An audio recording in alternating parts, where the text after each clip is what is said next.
हुकूमत और रियासत इंतहा पसंदी से मुकम्मल तौर पर लड़ने के लिए तैयार नहीं। TLP के केस में रियासत को पीछे हटना पड़ा। इंतहा पसंदी वो बम है जो टिक टिक कर रहा है। वफाकी वजीर फवाद चौधरी ने खबरदार कर दिया, कहा कि जो रियासत कानून का नफाज नहीं कर सकती उसके वजूद पर सवाल खड़े हो जाते हैं। रियासत का कंट्रोल खत्म होगा तो इंतहा पसंद गिरोह हावी हो जाएंगे। हमें भारत और अमेरिका और यूरोप से नहीं, अपने आप से खतरा है। इंतहा पसंदी की बड़ी वजह मदारिस नहीं, स्कूल्स हैं। 90 की दहाई में स्कूल्स कॉलेजेस में इंतहा पसंदी की तालीम देने वाले असातिज़ा भर्ती किए गए। मकामी इंतजामी निज़ाम और पुलिसिंग का निज़ाम भी तबाह बर्बाद किया गया। इसका कोई मुतबादिल भी नहीं।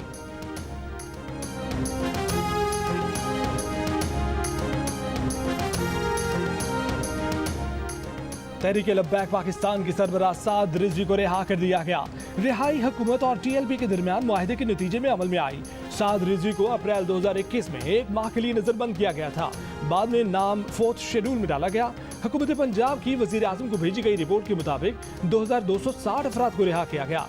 साद रिजवी समेत 400 से ज्यादा अफराद को 4th शेड्यूल से निकाला गया।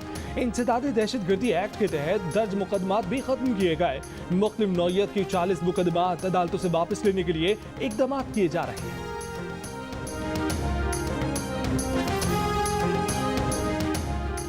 साद रिजवी की रिहाई खुशाइंद है। पहली फुर्सत में साद रिजवी से मुलाकात करने जाऊंगा। उम्मीद है साद रिजवी मुल्की सियासत में मुस्बत किरदार अदा करेंगे। तहरीक इंसाफ के रहनुमा सेनेटर एजाज चौधरी का बयान। वजीर कानून पंजाब राजा बशारत कहते हैं कि साद रिजवी को हुकूमत ने रिहा नहीं किया। साद रिजवी का केस फेडरल रिव्यू बोर्ड के पास था। किसी के रिहा होने से मुल्क में अमन कायम होता है तो सराहना चाहिए।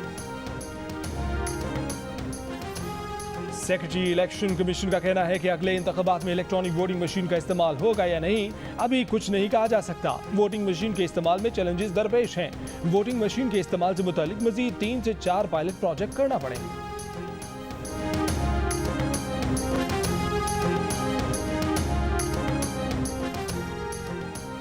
मौलाना फजलुर रहमान ने कहा है कि जमहूरियत की बालादस्ती की तहरीक के बावजूद गैर जमहूरी कुव्वतों की गिरफ्त मजबूत होती जा रही है।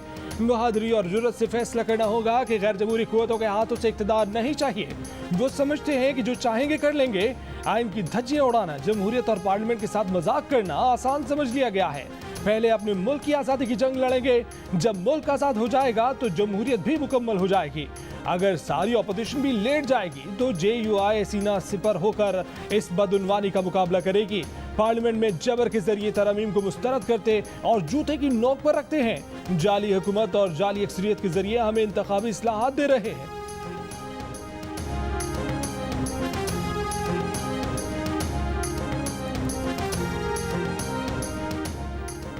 वोटिंग के लिए इलेक्ट्रॉनिक वोटिंग मशीन के इस्तेमाल का फैसला ऐसा ही है जैसे क्रिकेट में न्यूट्रल अंपायर लाना था। वज़ीर आज़म इमरान खान का समंदर पार पाकिस्तानियों की सहूलत के लिए डिजिटल पोर्टल के आगाज पर तकरीब से खिताब। कहा कि 8 साल कोशिश के बाद वो पाकिस्तान क्रिकेट में न्यूट्रल अंपायर लाए, उसका उन्हें क्या फायदा था। क्रिकेट करप्ट सिस्टम से फायदा उठाने वाले तब्दीली नहीं चाहते। टेक्नोलॉजी से फायदा ना उठाना अहमकाना सोच है। वोट डालने का हक मिलने से अब हर हुकूमत ओवरसीज पाकिस्तानियों की कदर करेगी। इत्तलात मिल रही हैं कि चेयरमैन नादरा हुकूमत की अगली इलेक्शन मुहिम के लिए डेटा इस्तेमाल कर रहे हैं। अगर चेयरमैन नादरा ने किसी को भी डेटा दिया तो वो आइन से गद्दारी के मुर्तकिब होंगे। नून लीग के रहनुमा एहसन इकबाल की प्रेस कॉन्फ्रेंस, कहा कि इलेक्ट्रॉनिक वोटिंग मशीन इलेक्ट्रॉनिक धांधली का नुस्खा है। मशीन हुकूमत की निगरानी में होगी। इसके प्रोग्राम को टेम्पर किया जा सकता है। पीपल्स पार्टी की शहरी रहमान ने कहा कि ना कोई कानून कबूल किया है ना उसे कानून समझते हैं।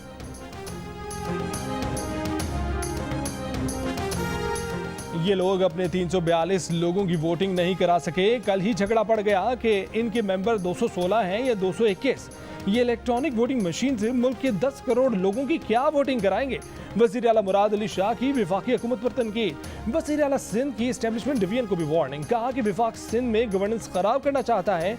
इस सियासत में एस्टेब्लिशमेंट डिवीजन ना पड़े। अगले आम इंतखाबात के लिए मुल्क में 11.5 करोड़ से ज्यादा वोटर्स के लिए 1,90,000 से ज्यादा इलेक्ट्रॉनिक वोटिंग मशीनें दरकार होंगी। भारत में 2019 के इंतखाबात में इलेक्ट्रॉनिक वोटिंग मशीनों के निजाम पर 126 अरब पाकिस्तानी रुपए के बराबर पैसा खर्च किया गया। फिर भी अपोजिशन जमातों को नताइज पर तहफुजात रहे। पाकिस्तान में कितना पैसा लगेगा, नया सवाल खड़ा हो गया। 33 मुल्कों में इलेक्ट्रॉनिक वोटिंग मशीनों की कुछ इकसाम का इस्तेमाल किया गया। कुछ मुल्कों में इन मशीनों की शफाफियत पर तहफुजात भी सामने आए।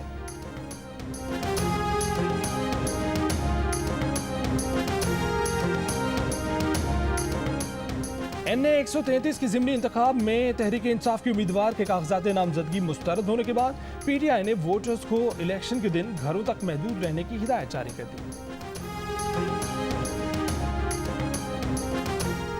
पढ़े बगैर, इम्तिहान दिए बगैर पास होने की अय्याशियां खत्म।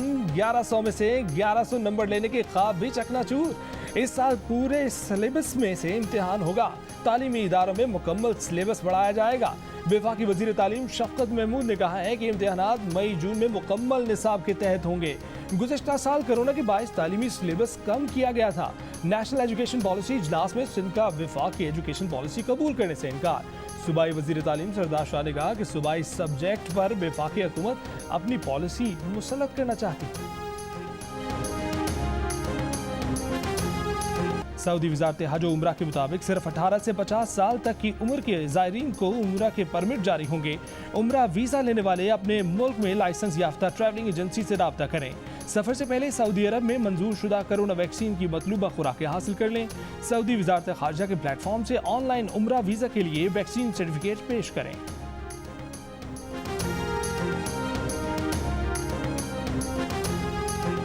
पाकिस्तान और बांग्लादेश के दरमियान पहला T20 मैच आज ढाका में खेला जाएगा। बाबर आजम की क़यादत में 12 रुकनी टीम का ऐलान। बाबर आजम का कहना है कि सीरीज को आसान नहीं ले सकते, कोशिश होगी कि वर्ल्ड कप की तरह खेलें। बांग्लादेश और वेस्ट इंडीज के खिलाफ मुख्तलिफ कॉम्बिनेशन आजमाएंगे।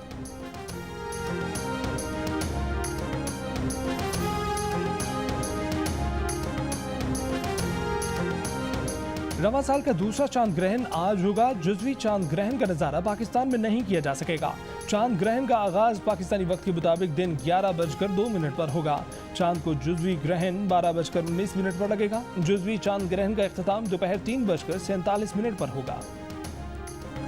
你好，你好吗？舒服जी भाई चाइनीज जुबान सीख रहा हूँ। मेरी फिल्म जो लग रही है द डोंकी किंग चाइना के सिनेमा घरों में 19 नवंबर को। हाँ ना, पाक चीन दोस्ती जिंदाबाद।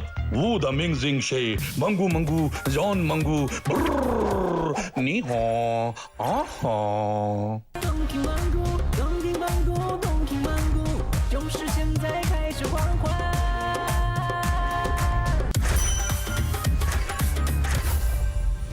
और पाकिस्तान का सबसे पसंदीदा और मशहूर गधा आज चीन रवाना होगा। जियो फिल्म्स और टेलीविजन स्टूडियो की शाहकार फिल्म दी डोंकी किंग आज से चीन के सिनेमा घरों में। डोंकी किंग पाकिस्तान के अलावा 10 मुल्कों में कामयाबी के झंडे गाड़ चुकी है।